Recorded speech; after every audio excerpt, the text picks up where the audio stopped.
বেদের মেয়ে জ্যোৎস্নায় আমায় কথা দিয়েছে আমার গরুর গাড়িতে বউ সাজিয়ে।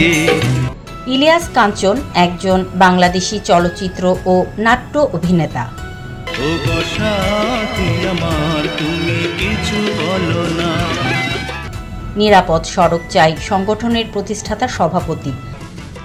1956 সালের 24 ডিসেম্বর আজকের দিনে কিশোরগঞ্জ জেলায় তিনি জন্মগ্রহণ করেন।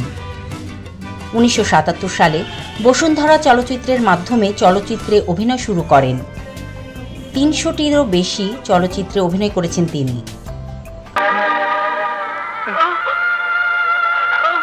আমার গায়ে হাত তুলতে পারলে তুই? হ্যাঁ পারলাম, কেন পারবো না? আমাকে শাসন করা তুমি কে? আমার বাপ, আমার ভাই।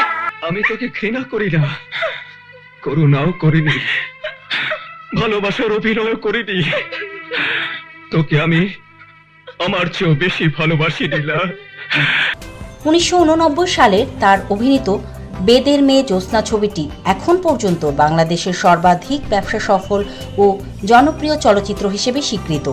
আমি আর বেদের মেয়ের রূপ দেখে মুগ্ধ হয়েছি। তাকে ছেড়ে আসতে আমার খুব কষ্ট হয়েছে। রাজ্জাক কোথায় থাকে সে? লক্ষা নদীর পারে ওদের বস্তি।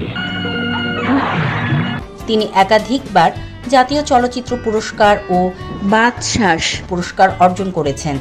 বাংলাদেশ সরকার 2017 সালে তাকে দেশের দ্বিতীয় সর্বোচ্চ বেসামরিক সম্মাননা 21 পদক ও 2021 সালে তাকে আজীবন সম্মাননা বিভাগে জাতীয় চলচ্চিত্র পুরস্কার প্রদান করেন। এরকম কি আন্দোলনের মধ্যে ছিল যে হেডফোন লাগায় রাস্তা দিয়ে পার হওয়া যাবে?